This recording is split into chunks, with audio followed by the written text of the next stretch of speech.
estas interferencias eléctricas sean una causante de problemas o de mal funcionamiento o de elementos que dañen un equipo, es necesario tomar las siguientes consideraciones a la hora de hacer un sistema puesta a tierra.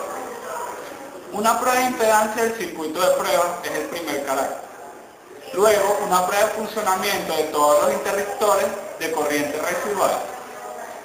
Por último, podemos acotar que una prueba de conexión de todas las partes metálicas del sistema, o sea, aparte del sistema eléctrico, es decir, todo lo que conforma tabletes metálicos, gabinetas,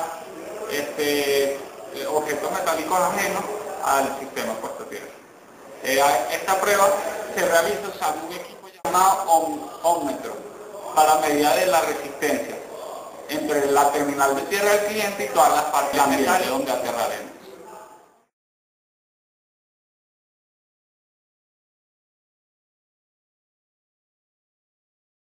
La mayoría de los proyectos de aterramiento se hacen consideraciones sobre señales a frecuencia industrial de aproximadamente unos 50 o 60 Hz. Siendo ellas de baja frecuencia, pueden también estar sujetas a causar fenómenos rápidos y la práctica usual es realizar algunas correcciones localizadas para ajustar esta configuración del sistema puesta a tierra. En las telecomunicaciones es sumamente importante, debemos acotar, proteger las señales que se están transportando en las comunicaciones de datos o diferentes radioenlaces para evitar la pérdida de esos datos o señales. Un estándar que defiende y resguarda esta protección sobre interferencias en emplazamientos de telecomunicaciones es la Unión Internacional de Telecomunicaciones, mejor conocida como la UIT. De igual manera, la norma o estándar IEEE detalla todos los aspectos sobre ruido, mediciones y test de sitios de telecomunicaciones, ubicadas en el capítulo 2 del normado IEEE 1100. Aquí hay que tener varios aspectos a considerar para el establecimiento de un sistema puesta a tierra. Y están las inspecciones, que consiste en la observación visual de la parte a la que se vaya a hacer el estudio del aterramiento de la zona, para poder observar evidencia de desgaste, corrosión, vandalismo y hacer los siguientes procedimientos a la instalación. En la instalación doméstica y comercial, la revisión particular recomendada consiste en asegurar que la conexión entre los terminales de tierra del proveedor y del cliente es de dimensión suficiente para esta reglamentación. Están las fábricas que se recomiendan una inspección regular de esta instalación eléctrica según la reglamentación pertinente, que es en este caso la norma IEEE.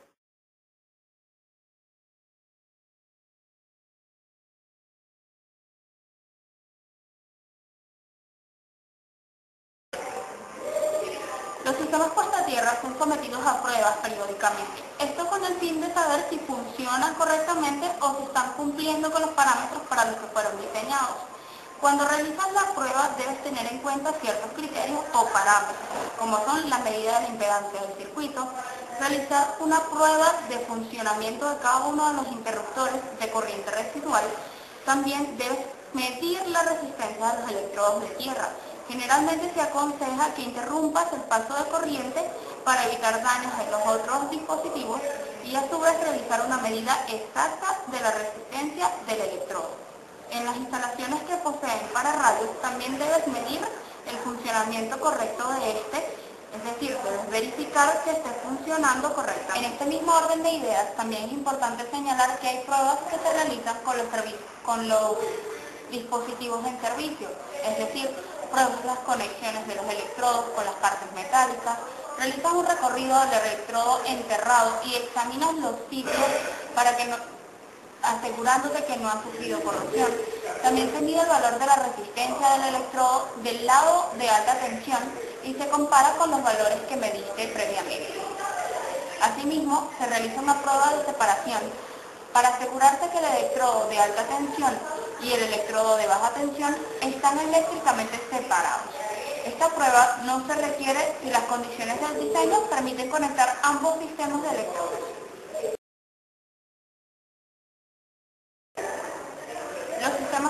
tierra deben ser diseñados para trabajar en todo tipo de condiciones, es decir, en las condiciones normales, en condiciones de falla y en condiciones de cortocircuito. Estos sistemas deben proteger a los equipos y a las personas que los utilizan en este tipo de situaciones. Las fallas no es más que un funcionamiento incorrecto o anormal del sistema o de los equipos. Estos se producen por interrupciones de voltaje, es decir, son pérdidas de tensión durante cierto tiempo que generalmente son de duración finita.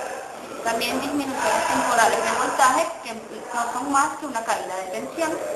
Los sobrevoltajes, que es cuando se dice, hubo una alta de tensión. Esto se conoce como sobrevoltaje. Siempre hay que tener en cuenta que la finalidad de los sistemas puesta a tierra ante este tipo de fallas es que ellos brinden la mejor calidad de servicio y garanticen sobre todo la protección de los seres humanos y de los equipos que allí trabajan. Y los electrodos del sistema puesta a tierra, así como deben someterse o resistir a las fallas de los cortocircuitos, también sufren la corrosión. La corrosión es simplemente el deterioro de las características de los materiales y del entorno en general. Esto es una reacción de carácter electroquímico. Los sistemas puesta a tierra deben tener una composición o deben estar estructurados con el fin de que superen los deterioros o la corrosión del mismo en el mayor tiempo posible. Es decir, que puedan durar la mayor cantidad de años superando este efecto ambiental. La corrosión se da por diferentes causas, puede ser por corrientes parásitas, por suelos corrosivos. Sin embargo, se debe tratar de que cuando se elijan los materiales de los electrodos, estos sean de materiales resistentes, como son el cobre, el acero inoxidable o el galvanizado, acero galvanizado.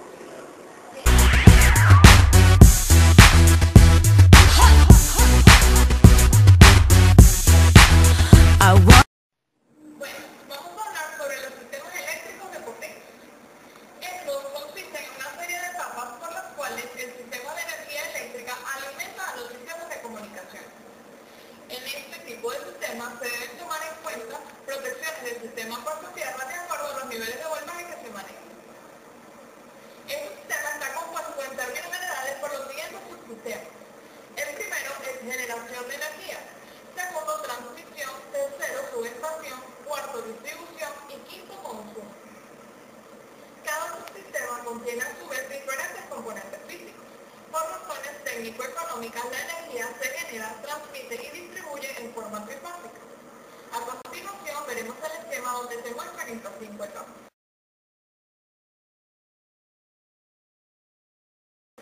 La primera, que es generación. La energía eléctrica se genera en las centrales eléctricas. Una central eléctrica es una instalación que utiliza una fuente de energía primaria para hacer girar una turbina, que a su vez hace girar un alternador que produce energía en corriente alterna sinusoidal a voltajes intermedios entre 6.000 y 23.000 voltios. Ahora vamos a explicar lo que es la segunda etapa, que es transmisión.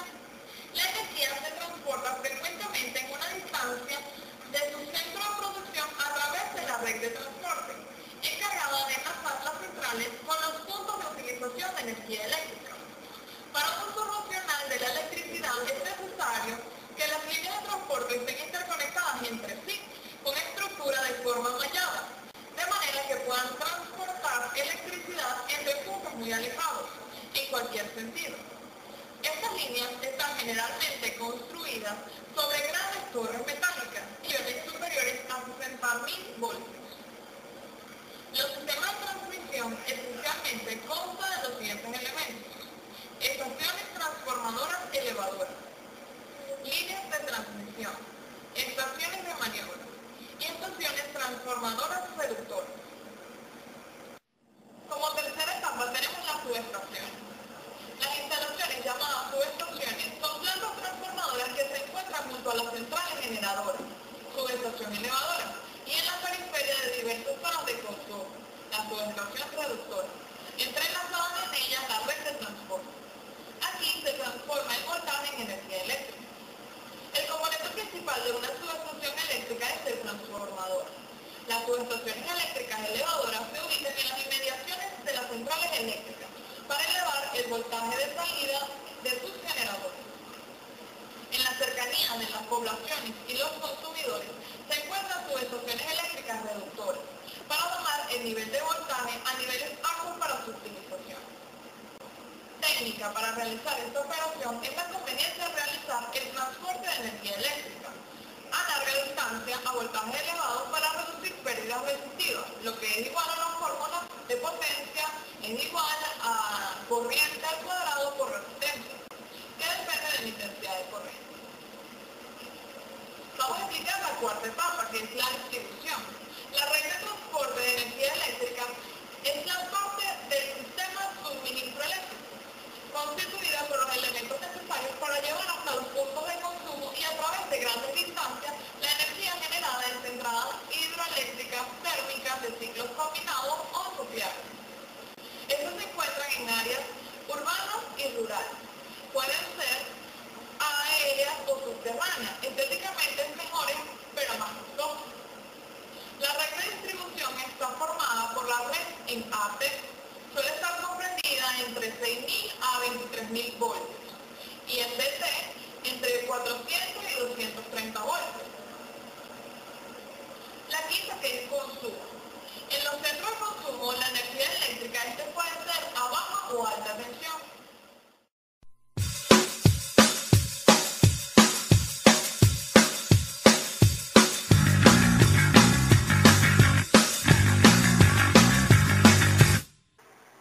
Aquí le vamos a hablar sobre los fallos de riesgo que según la IEEE tiene como los más comunes. Entre estos tenemos los flickers. Los flickers no son más que oscilaciones de tensión que ocurren en una señal. Esto ocurre debido a las fluctuaciones de tensión o cortocircuitos que pueden ocurrir en esa red. Otro de los fallos son los NOx, que no son más que pequeñas decaídas o depresiones que ocurren en la amplitud de la onda, como vemos en la siguiente imagen. Otro fallo muy conocido es el ruido, que no es más que una perturbación o distorsión en la onda que es causada mayormente por las altas frecuencias que se encuentran en la red eléctrica.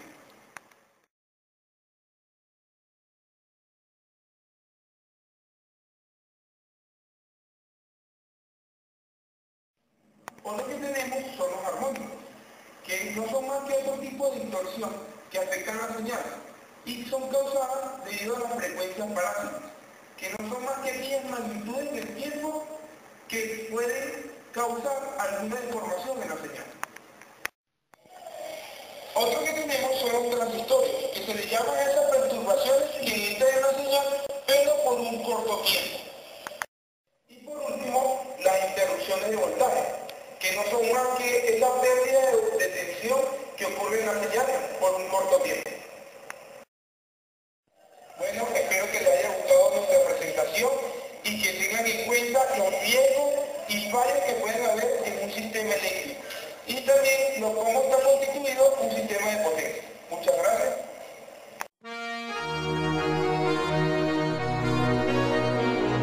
Introduce me to my party people in the club. I'm loose, and everybody knows I get off the train. Baby, it's the truth. I'm like Inception, I play with your brains, so don't sleep or snooze. I don't play no games, so don't get it confused, no, cause you will lose, yeah. Now pump it up and back it up like a Tonka truck.